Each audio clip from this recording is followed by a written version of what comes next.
So the last section is called Adapt or Die, and it's really focusing in on this idea of climate change as a selection pressure and extending the kind of the theories that we covered in topic 4 in year 1 of evolution, the idea of evolution in response to selection pressures, how that can result over many generations and millions of years into the evolution of new species. So we revisit that idea, keeping in mind that as the environment changes, organisms evolve in response to that, if the environment is changing gradually enough. So it's not like we can just wash our hands and say, well, it's okay if we contribute to climate change, the organisms will just adapt. It may be the case that they can, but if that change is too rapid, if it is by its nature unnatural, unnaturally quick, unnaturally dramatic changes, in that case then organisms will not be able to adapt. As we have seen, evolution relies on random events and relies on having a very, very long amount of time in which to take place, and we may not have that time. So what we do here is just review that idea, the principle. So what this graph is, let's first of all look at the graph. So the graph is an analysis or a representation of the changes that any population goes through, given that it has finite resources. Okay, so in the beginning, in stage 1, or let's just call it AB, not to be confused with the numbers on the left-hand side here. If we start at the beginning with A, in the initial stage, the population has low numbers, and with initial low numbers, the reproduction doesn't happen very quickly. So 1 becomes 2, 2 becomes 4, 4 becomes 8. We're talking relatively gentle increases here. Okay. The other reason that growth is slow is the organisms are likely adapting to their environment, developing the necessary enzymes or characteristics in order to take full advantage of the environment and the resources available there. However, as the population becomes adapted to its environment, its rate of increase becomes very high. So it goes through this exponential growth phase where the organisms are adapted, the number of organisms is already quite high, and therefore as they double or as they reproduce, there's more reproducing organisms, and so the rate of reproduction is high. What then happens is that the organisms begin to reach a point where they are using up the resources. Perhaps waste products are building up if it's a very small situation that we're looking at. For example, bacteria growing in a dish, or some very contained environment like that. And in this case, the death rate starts to catch up with the birth rate. Okay. There could be other factors limiting the growth of the organisms, running out of food, for example, things like that. And then we reach the last stage, which is where the population kind of reaches its capacity. Okay, it's called the carrying capacity of that particular environment. This is the maximum population size that can be maintained, and it fluctuates a little bit around, so it goes above and below a certain level. Okay, but these are the stages that all populations have to go through as long as their resources and space is finite, which it is for most places. Okay, so this is the population, and how this relates to what we are talking about is that at this point right here, what we are saying is that the birth rate equals the death rate. Okay? And what that means is that significant numbers of organisms are dying. Okay? Contrast that with stage B, significant numbers of organisms are not dying. All the organisms that are there get a chance to live out their life, reproduce, have offspring, and so on. However, at this point, what we are saying is that many individuals will not get a chance to reproduce. Many individuals do not get a chance to reproduce, which means they don't get a chance to pass on their alleles, which is our link to the process of evolution. Because what Darwin's observation was is that in order to get evolution, you need to have a significant number of, you need to have competition for resources, you need to have competition to survive the conditions.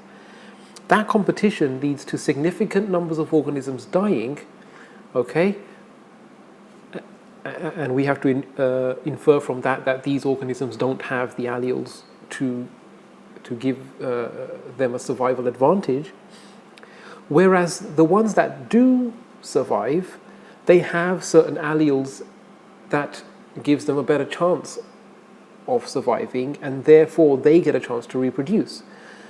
And so from generation to generation, the number of individuals with the alleles for these adaptations should increase by that logic.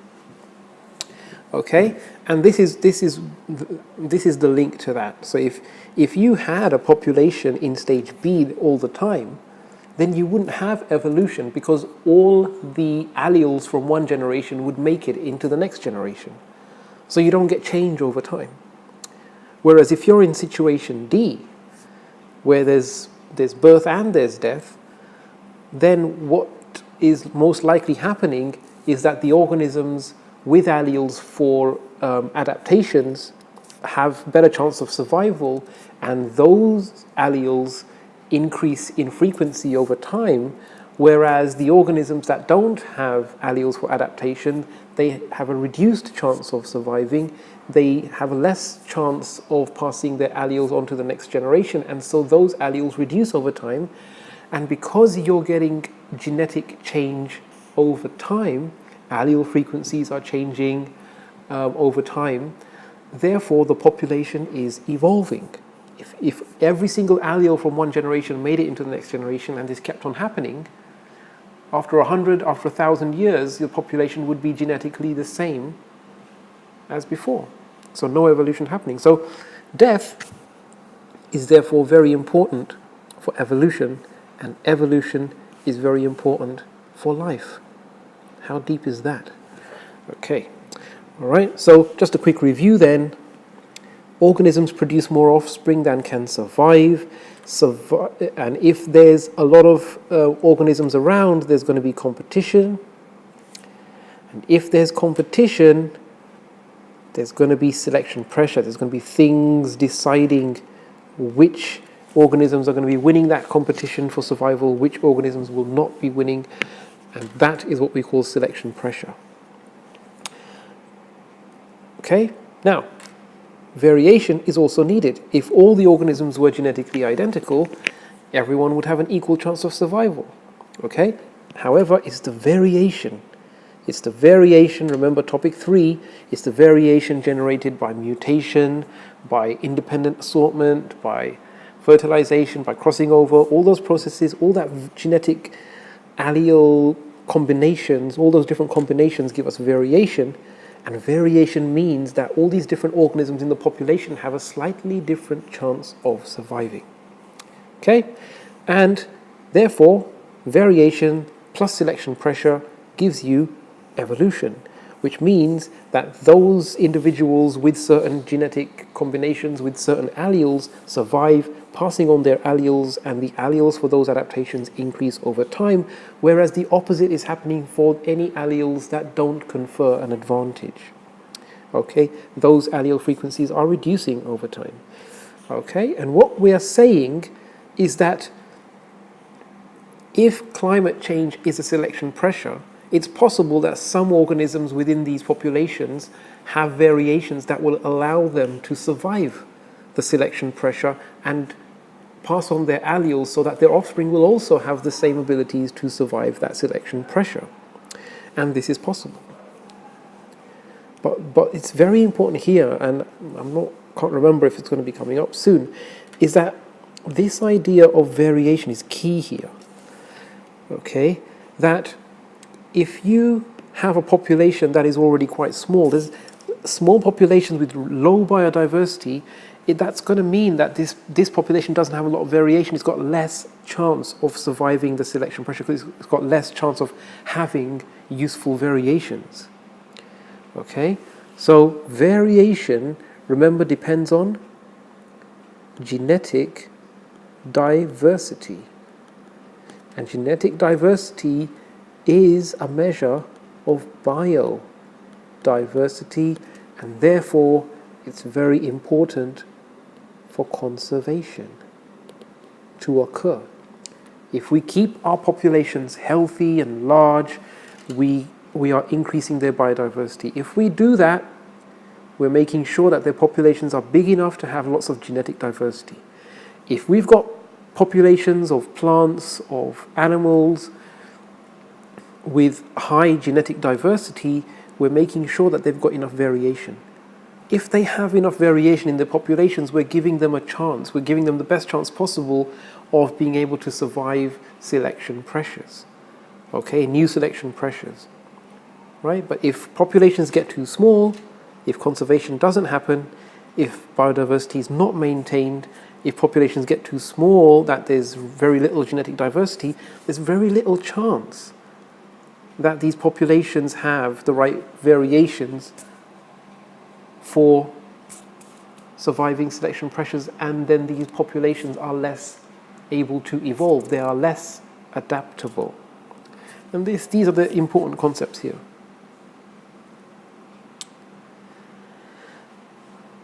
We next move on to the evidence for evolution. So it's a bit of a revisiting of the idea of peer review. So this, I believe, we cover in year 1, topic 3. It's this idea of how new scientific information becomes more widely accepted in the scientific community. Just go through the main stages here. That first, there's going to be new experimental findings made by a scientist, or they have a new idea. They have to then submit that to a peer-reviewed journal where experts in the field, before it gets published, experts in the field will have a look at this, and they'll have a look at the design of the experiment, they'll have a look at the data, they'll confirm that the conclusions that this person is making are valid based on the experiments. Once it goes through that peer review process, it's going to be published. When it gets published, their work becomes more widely available to the scientific community to see. Not that the scientific community has accepted it yet, but it just becomes available for more people to have a look at it. Okay?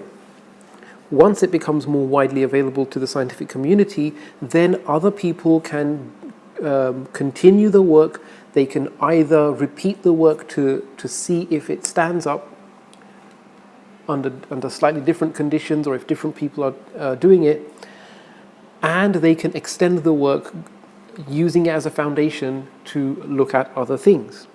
If this happens, and through all this time of other people doing the experiments and of other people building on that work, if the original work is not being disproved, then it finally becomes more widely accepted in the scientific community.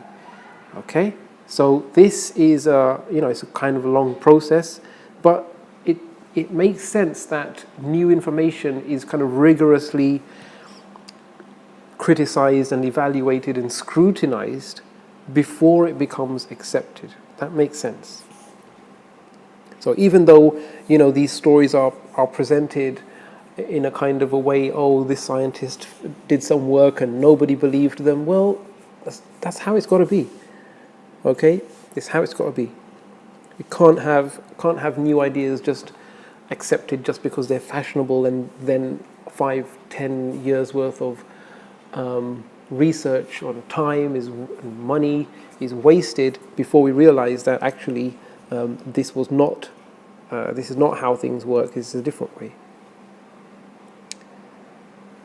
So why are we looking at this?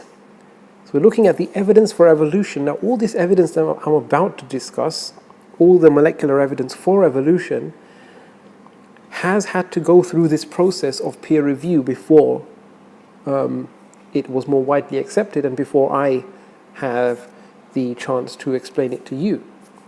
Okay? These techniques can be used to demonstrate that evolution is occurring. Okay, so we'll have to remember a little bit about structure of DNA.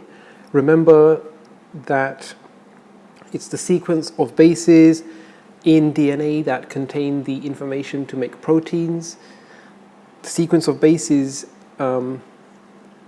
is more, so if you can determine the sequence of bases in the DNA, and depending on the similarity of those bases, you can determine how different two species are, or two organisms, or two individuals. Okay, right. So these four techniques can be used to show that the DNA is changing over time. Okay, so let's just write down these key points. Remember, DNA has a double 2 strands and has a sequence of bases T, A, G, C, T. They're complementary, and because they're complementary, they hydrogen bond to each strand, the bases on one strand hydrogen bond to the bases on the other strand if they are complementary. Okay? The sequence of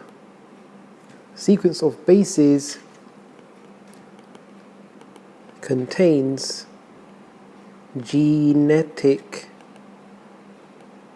information, which is used to make proteins and thus determines all the characteristics of the organism.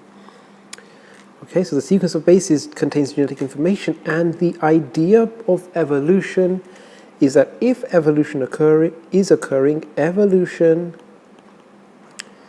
results in changes to the genetic sequences over time. Okay, so if I'm looking at this sequence right here, if I come back in 1,000 years, I might have the sequence A, T, G, G, A, T, G, G, A. Okay, i.e. the C has changed to a G. If I came back in 1,000 years again, potentially I could be looking at a sequence that read A, G, G, A. So I've got another base change now, and compared to my original, I've got 2 bases different. Okay, so the more time that evolution has to work, the more it accumulates these genetic changes. Okay, and therefore genetic change. So the key principle is genetic genetic difference is indicating to us that evolution has occurred. I hope we get that idea. So, the first thing you can do is DNA hybridization. So, you get a genetic sample from organism A. Okay, so maybe organism A is a banana.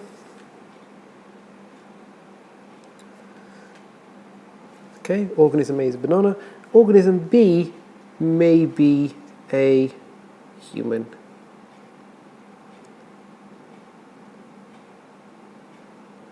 Okay, so I take some cells from the banana, I take some cells from the human, I extract the DNA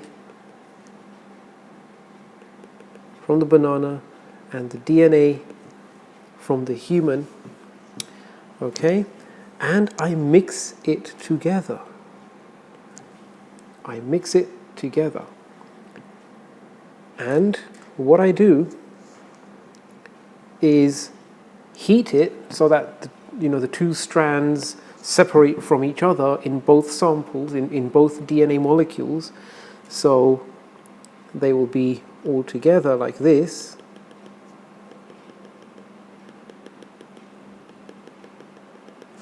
Okay, and then I cool it. So I heat it to denature it. So I mix, and then I heat to denature, and then I cool it. And as I cool it, the molecules start to come back together again. But because they're mixed, one strand from the banana DNA could pair up with a strand from the human DNA. So that's possible. And they will pair up where there is similarities. So wherever there's similarities, they're going to pair up. Wherever the sequence is complementary, okay, not the same, complementary. And depending on the amount of hybridization, okay, so if I now measure the temperature needed to denature this, okay, so now what I do is I heat this up again and I measure the temperature needed to denature this hybrid DNA. Measure the temperature needed to denature this hybrid DNA. And the more that the two DNA samples have paired up with each other, the higher the temperature will be required to denature it. Okay, because the more bonds the more hydrogen bonds between the two DNA strands you'd have to break. So the higher the temperature, the more the pairing. And the more the pairing, the more the sequences must have been complementary. And the more the sequences are complementary, that means that there's more genetic similarity. Okay, so so the bottom line is, higher temperatures show greater genetic similarity. And if there's more genetic similarity, that means that the two DNA samples are very similar, which means that there hasn't been that much evolution that's happened in between these two. Okay, but if we're looking at a banana and a human, we're probably going to be looking at a very little sequence similarity, relatively speaking. Okay, if I remember correctly, I think there's about 50% similarity between banana and humans. Okay, don't be surprised. The banana is a eukaryotic organism, as are we eukaryotic organisms, and our genes are therefore going to, many of our genes are going to be the same, because our cell structure is the same. Okay. Okay, so lower temperatures that are needed to denature it is that indicates that these two samples are very genetically different, i.e. there's a lot of evolution that's happened between these two samples or species, and high temperatures mean that there's a lot of genetic similarity, there's a lot of complementarity, and therefore there's not a lot of genetic difference between the samples, between the species. So that is DNA hybridization. DNA profiling is another way to look at genetic similarity. I mean, I would also say here that this is an indirect method. An indirect method, because we're not determining the sequence. We're not saying, oh, the sequence for the banana is A. We're not saying that the sequence for the banana is A, C, C, T, G, T. And the sequence for the human is G, A, T.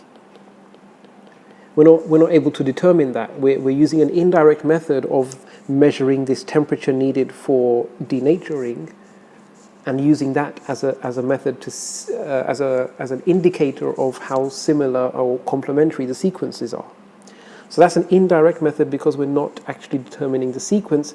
Similarly, DNA profiling is just another indirect method as well.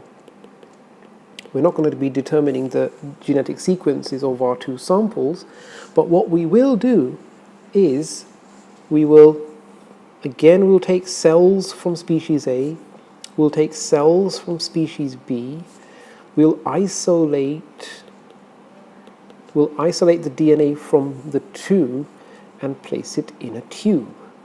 And in each tube, what we'll do is we'll add an enzyme called a restriction endonuclease. A restriction endonuclease, which is gonna, so if this is my DNA molecule, and there's, one DNA molecule equals one chromosome, so there's likely more than one in most cases.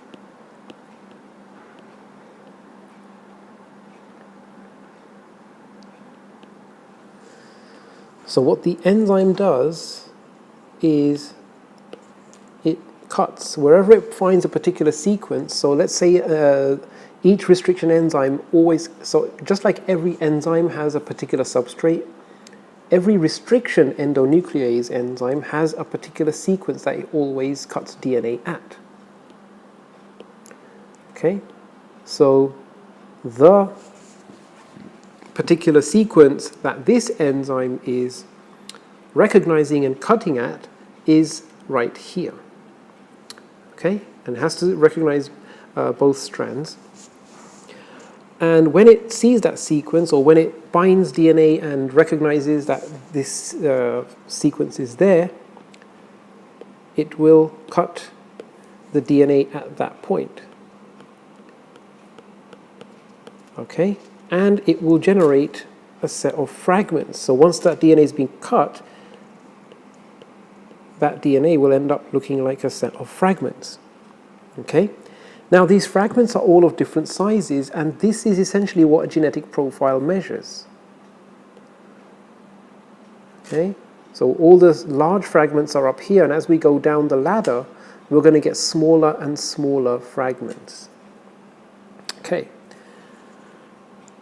And what we're saying is that if this is species A, if species B will repeat the same process, so let's say this was species A, and species B will repeat the same process, and same enzyme, same restriction enzyme, again, digest the DNA, if we get a very similar pattern of fragment sizes, that means that we are looking at a DNA sequence that would have been very similar.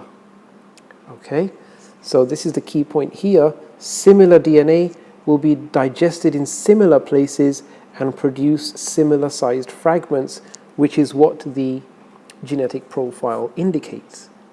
Okay, let's look at a different scenario. Got a DNA molecule, and we use the same enzyme, but because the genetic sequence is different, this particular sequence will be found in different places in this DNA molecule. And so the fragments that we get from this sample gives us different sized bands. Okay, now because this sample is different, sample C let's call it, because this DNA sample gives us a different pattern of bands, it means that the DNA sequence must have been very different. Okay, so C is not very similar to A and B, and therefore there's not a lot of evolution that's occurred between A and B, i.e. they're highly related, but there's been a lot of evolution that's taken place between A and C. So they are distantly related. Okay, more genetic changes have been accumulated between A and C. The next thing that we look at is the more direct method of determining DNA differences, DNA sequence similarities and differences between two or more different organisms. We can either sequence the DNA, so we look at sequences of bases, or we can sequence, or we can look at the RNA. So we can look at these molecules. So remember the flow of information. So this is now going back to topic 2 from year 1, looking at DNA and how DNA is used to make protein and that flow of information. So DNA is used to make RNA, remember messenger RNA, and the RNA is used to make proteins. So we can look at the sequence of bases in DNA that gives us information about the species, and we can look at the sequence of bases in any isolated RNA, and that also gives us information about the genetic information about that organism. Or we can even look at the amino acid order in polypeptides, proteins. And all of these give us information because the organisms that are highly related, the more highly related or the more similar to species, the less genetic differences they'll have between them, and the more similar the order of amino acids, or the more similar the sequence of bases in RNA, or the more similar the sequence of bases in DNA. So that's basically all there is to it. I don't think you need to worry too much about the methods by which we determine the sequences of these things. You just need to be able to appreciate that once we have that information about the sequence, how do we use that information? So we'll look at these different species here. This is a protein sequence because obviously M, L, V, P, we're not looking at DNA bases. DNA molecular clocks is essentially this idea that mutations happen randomly, and because of that, for a particular gene, the gene will undergo a mutation in a given amount of time. You can assume that a particular gene underwent a certain number of mutations, and this rate doesn't change. So, for a particular gene, so what we can get from that is if we know that a particular gene mutates, so gene A mutates roughly every 1,000 years, just for example, and we find a difference between two species of 5 bases. So 5 bases different in gene A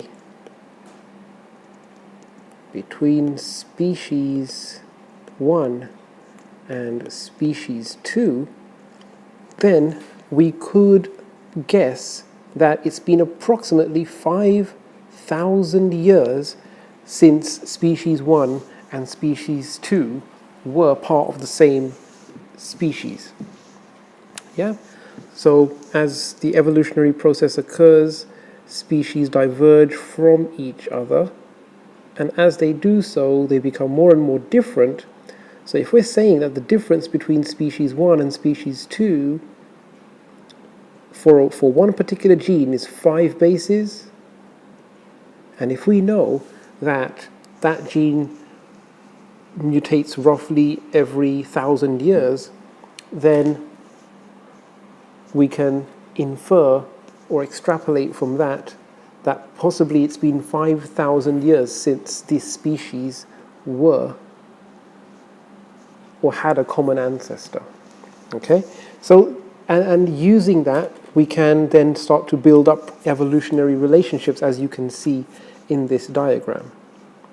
So that's the idea, that what we're saying is that if we have chimpanzees and humans, there's less. So we take one particular gene and we analyze the sequence of that gene in humans and chimpanzees, and it would have to be a gene for something that humans and chimpanzees have in common. And that's generally how you do these analyses. You look at genes that are common to as many species as possible. So one common one is cytochrome C. Cytochrome C is a protein that's involved in respiration.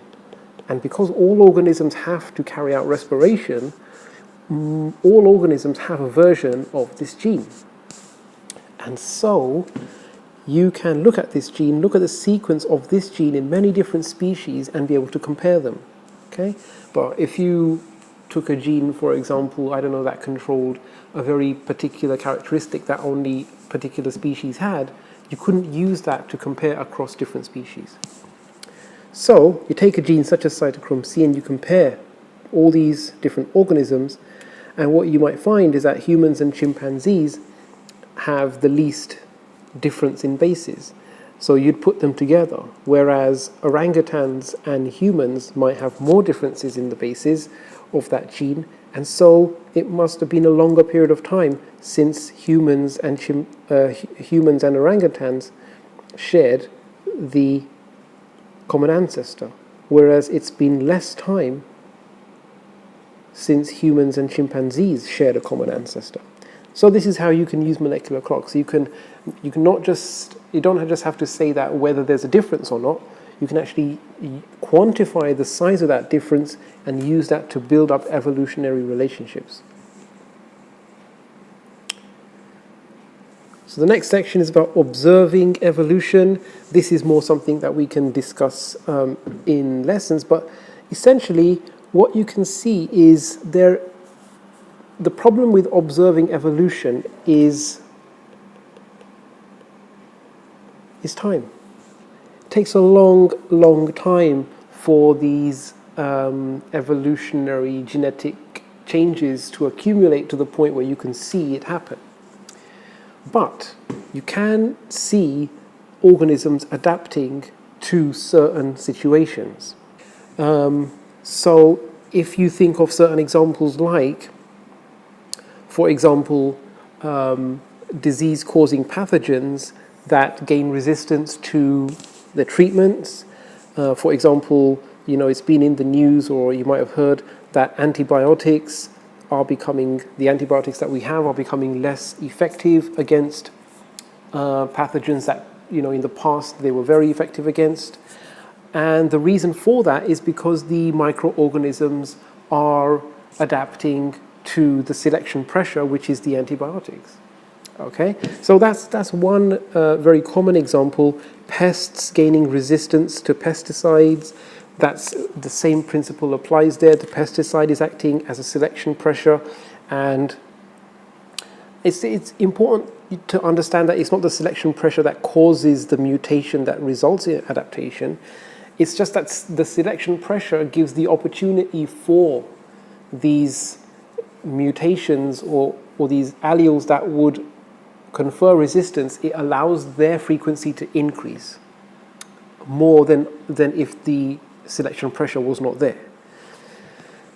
Another example is these blue mussels which have been recorded. It's been recorded that their shells are thicker when the Asian shore crab is around.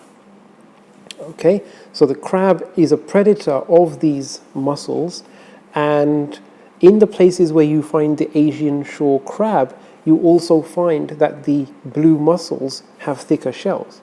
So that could be an adaptation that they've had to develop, or that's been kind of forced. So what has happened is that possibly the Asian shore crab has preyed on a lot of these mussels, but the mussels that became prey were the ones that had the thinner shells, shall we say, and the ones that had thicker shells, the Asian shore crabs didn't have as much success using them as prey. And what happened is that because the ones with thicker shells survived, they passed on the alleles for the thicker shells, and so the number of the population that had thicker shells increased, the number of the population that had thinner shells decreased, until you get to the point where most of the mussels in the area with the Asian shore crabs have thicker shells.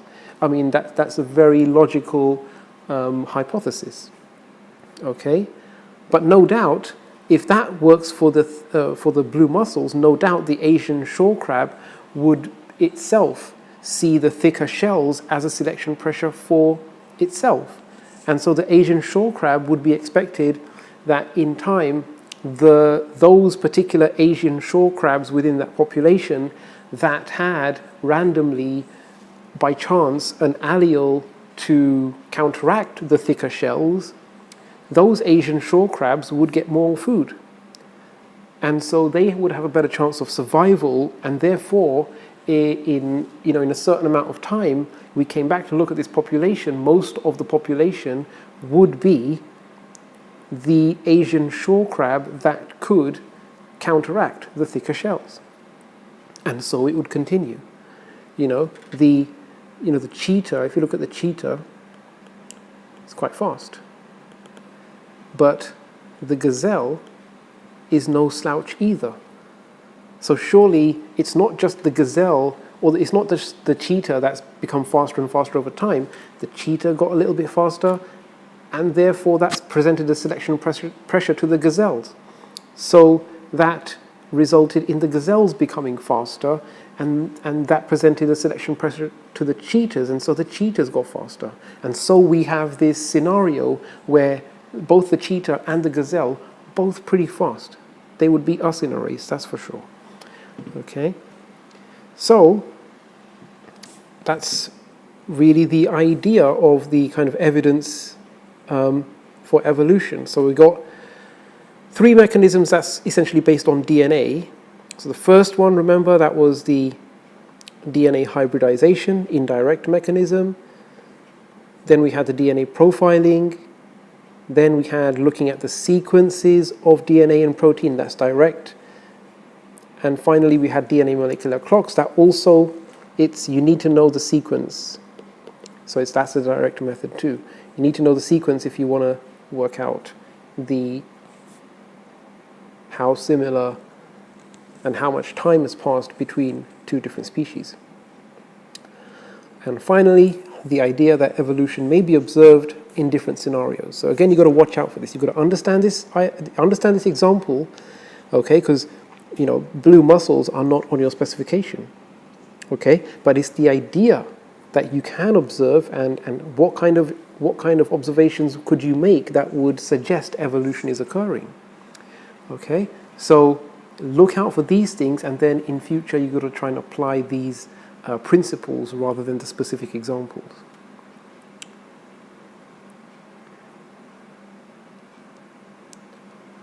Okay, so we move on to natural selection and climate change. It's just bringing back the idea that the temperature change is a selection pressure.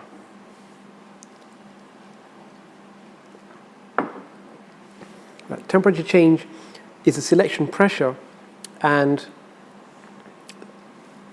that if you have particular situations where the temperature change presents a challenge to the survival of the organisms, okay? earlier springs mean earlier development of insects. Yeah? Food levels then present a selection pressure to the birds.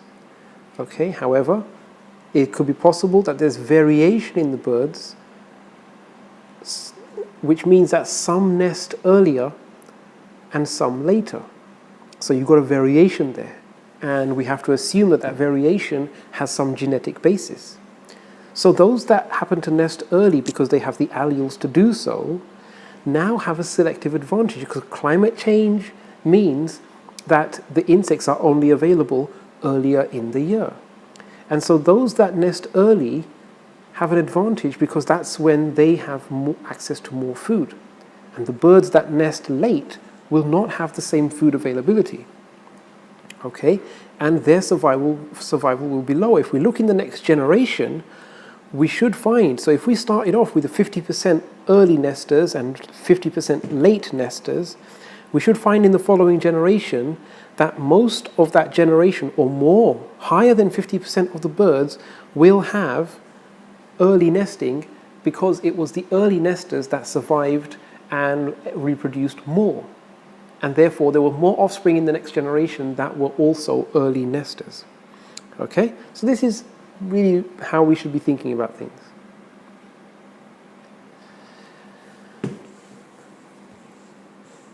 Speciation then, linked to evolution, but you've got to appreciate that there's simply a lot of time that must pass for speciation to occur. And there's certain conditions that you need for speciation. So evolution is basically a linear event. So it's just a change in species over time. Okay? So that could be one generation, it could be 100 generations, but it's the same population, or it's the same species that's gradually changing over time. And whilst evolution is a process whereby one population changes, the key difference between evolution and speciation is a description of how one population could become two populations, or two different genetically different populations. So this is what we've got to think about. But population A, so in evolution, population A changes over time to become A plus. Okay? A modified. A with some new adaptation. Whereas with speciation, we're talking about A becoming B and C. Okay? So let's just quickly discuss then how that happens. So we've discussed evolution already. It's the process whereby organisms or a population develops new adaptations over time, becoming better adapted to its environment, and along with that, genetically changing. Speciation then. Speciation is about this idea of isolation, that you have a population of organisms and they're all genetically similar enough to reproduce and have fertile offspring, so they are one species. However, there might be variation within that species. Okay? Well, there always is genetic variation within the species, and what we are looking for is some form of isolation. Some form of isolation, and because of that isolation or separation, and that could be a physical separation or it could be something else, and we'll discuss what that could be. Because of that, what you have is then a lack of gene flow between these organisms. So say in this population we have a new allele, so some new genetic variation develops here. So you get these, still the same species, but there's a new allele over there. So maybe due to mutation or whatever reason, that new allele is present in that population. But because there's a separation, there is no reproduction between the two groups of organisms. This is very important. No reproduction between our two populations. And remember, these are not two species yet, they are two populations. So there's no reproduction between the two populations, and the more core idea of that is there is no gene flow. So new allele makes itself present in one population, but if one population is not interbreeding with the other one for whatever reason, that mutation never makes it into the other population. Meanwhile, on the other side, and because mutation is random, we could have a different allele making itself present in this other population. Okay? But again, there's no reproduction and there's no gene flow. And what we're starting to see is that the two populations are starting to accumulate genetic differences. Even though they're evolving, they might even be in the same geographical area. The geographical area could be the same, and they could be developing adaptations to survive to survive the same selection pressures. However, because there's no gene flow, the two populations potentially could be developing different genetic changes in order to meet the same challenges. Okay? So maybe there's a lack of food, whereas one population might be adapting. So if it's a population of birds, for example, one population might be adapting to take advantage of seeds, of different types of seeds, whereas the other population, same, but they might be adapting so that they can take advantage of the availability of worms on the ground. So the challenge is the same, the lack of food, and the area is the same, but the two populations start acquiring different genetic changes and acquiring different adaptations to meet that challenge. But this idea that there's no gene flow means that the two populations start to become different. Okay? And what happens is that if this continues over a significant period of time, then if we come back after 1,000 years, we could see that, and by that time it's not just a few mutations here and there or a few alleles here and there, we could be talking about many different alleles being different between the populations. By this point, the populations become so different. By this point, the populations become so different that, whereas now they've completely changed into something so different, that now they've become these different organisms. Okay? And now, even if you were to remove the isolating or whatever barrier there was, even if they could reproduce, their offspring would not be fertile, or they might not even be able to reproduce. Maybe their reproductive mechanisms have become so different over this period of time that they simply can't reproduce together. Okay, so this is the idea that isolation results in a lack of gene flow. And isolation of whatever type, of whatever flavor, results in the lack of gene flow, a lack of reproduction, and therefore the two populations continue their process of evolution, but they may be acquiring different genetic changes in that process. And over time they become more and more different genetically, to the point where at some point they become two different species, potentially. Okay? But remember, exam questions have come up regarding species being different but able to produce offspring, able to produce fertile offspring. So remember that there is this gray area. At what point along this line do we decide that these two populations have become two different species? Okay, so there's a difference between not reproducing and physically not being able to produce fertile offspring. Yeah, there's that difference. Okay, so that is speciation in general. Now we look at the two types of speciation. Allopatric speciation is essentially another word for it, and maybe a more direct descriptive term is geographical or geographic barriers causing that speciation. So you can think of allopatric speciation as being caused by geographic barriers. So here, we said our population was separated and they didn't reproduce. And what we're saying is that in allopatric speciation, the reason that they are not reproducing is not because they can't or won't, even though that they're in the same area, is because they are physically separated from each other. There could be like a huge mountain between them, or there could be a flowing river. So population, separated by some event, some natural event.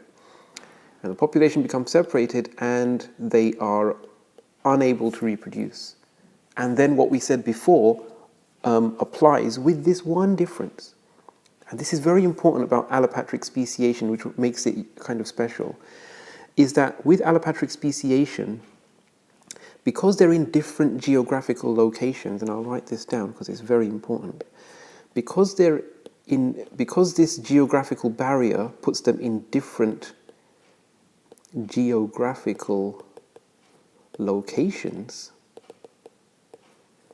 it follows that the abiotic, or perhaps biotic, it follows that the abiotic or biotic conditions in the locations are different. Okay, so they've been separated to two different geographical locations, and these two different geographical locations have, by definition, they must have different abiotic and biotic conditions. And what that means is that the selection pressures are different for both of the populations.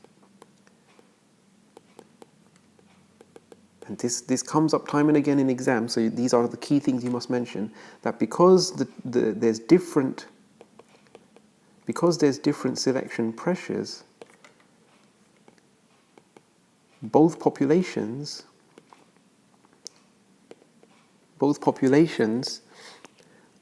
evolve different adaptations. So the two populations need different adaptations in order to survive their respective individual selection pressures, and therefore the adaptations that they need are different, and therefore they accumulate. I'm sorry about the visibility here, but they accumulate. Maybe I will do this. They accumulate different genetic changes. This is key. They accumulate different genetic changes over time, which naturally it makes them different. Okay, so so what's driving the different genetic changes is that the geographical conditions are different. So naturally they have to adapt. They have to develop different adaptations. But to develop different adaptations, they need different genetic changes. And if these different genetic changes add up over time, this is how you would get species that after a significant period of time would look drastically different than from the time that they originally got separated. Okay, and this is the principle of allopatric speciation that is caused by reproductive isolation. I mean, it's still important to note that what we discussed before about no gene flow is still present here. Okay, so that still applies.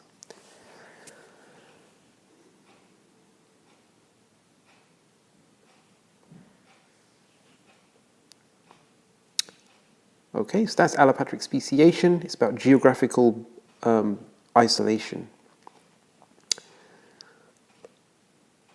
It might be here, like if we're talking about speciation, I don't think we can finish, sorry to come back to this, but we can't finish if we are specifically being asked about how do they become different species.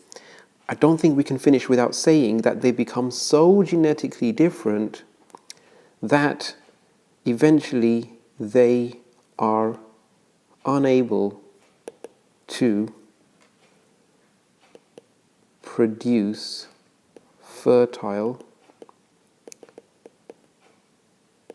offspring, unable to interbreed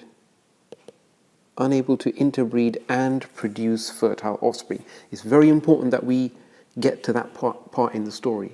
Otherwise, we haven't really explained. We have maybe explained how two species become different, but we haven't explained how they became two different species. Okay? Sympatric speciation then, speciation is this idea that we started with, the idea that two populations can coexist within the same location, and this is the key point.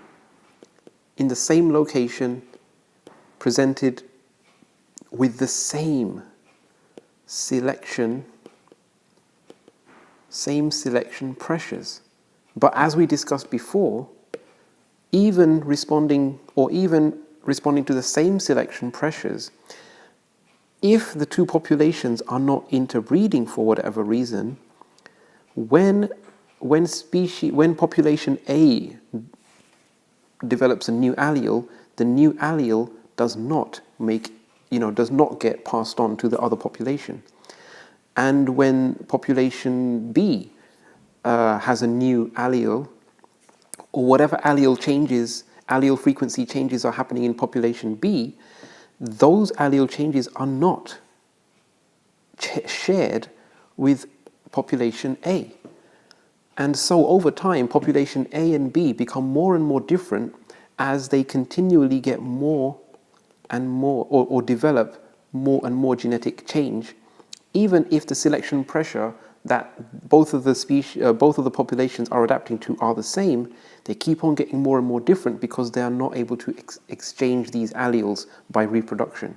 Because reproduction between them would allow the allele to spread from one population to the other, or allow the allele frequency changes to be shared. Okay, so let's just think of some scenarios, because whereas geographical isolation is easy to envisage, sympatric speciation, where these two populations are in the same place, they can reproduce but they don't reproduce, that's a bit more of a difficult scenario to imagine. So we have to come back to this idea of variation. Every population has genetic variation. And genetic variation results in variation of characteristics.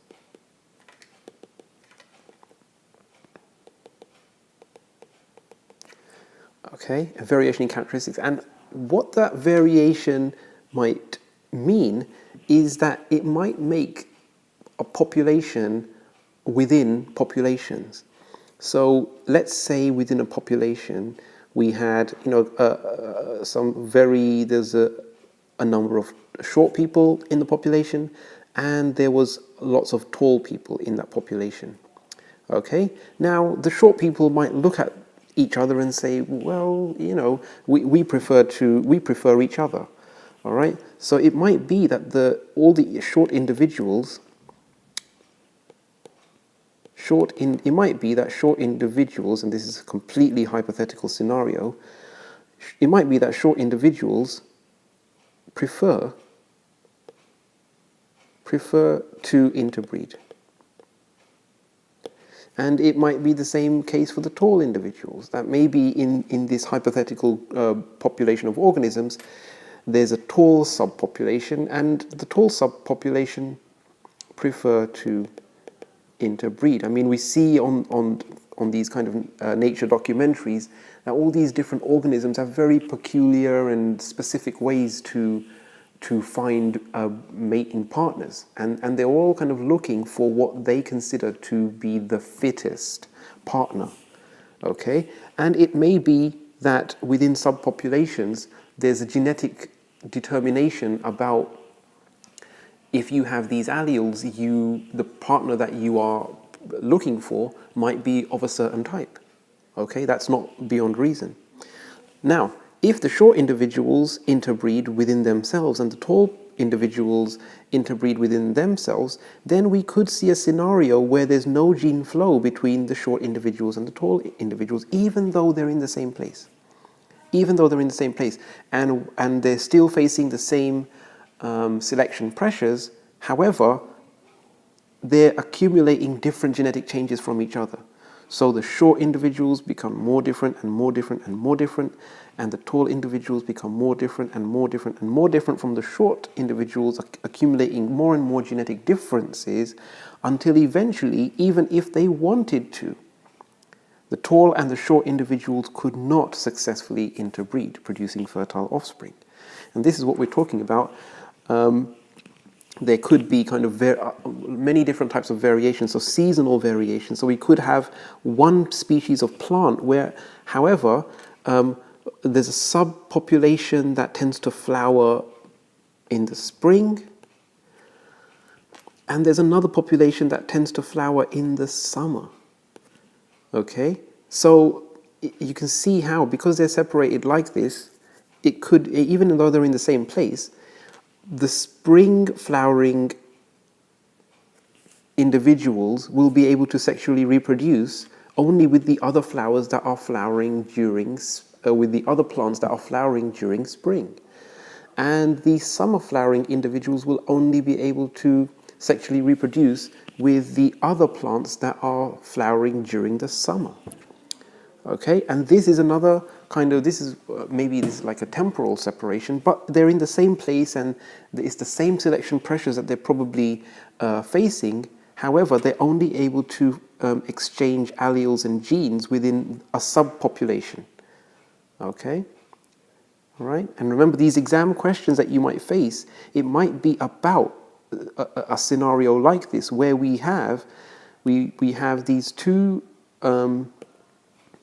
subpopulations of the same species. We could be A plus and we could be A star. Okay, so they're two subpopulations and they're on their way to becoming two different species if they're given enough time to accumulate enough genetic changes. So your exam question could be about this particular point, where they're not technically different species yet, but they are subpopulations within the species. Okay, and there is some kind of lack of gene flow here. And it might be 1 million years more before we get so much genetic change that they do eventually become different species. But remember that this is not a black and white situation. It's not like you have same species and different species. There could be organisms right now that are at this stage where they're on their way to becoming different species, but they're still similar enough right now to successfully interbreed and produce fertile offspring. Okay, and that guys is evolution and speciation in topic 5 of Edexcel biology.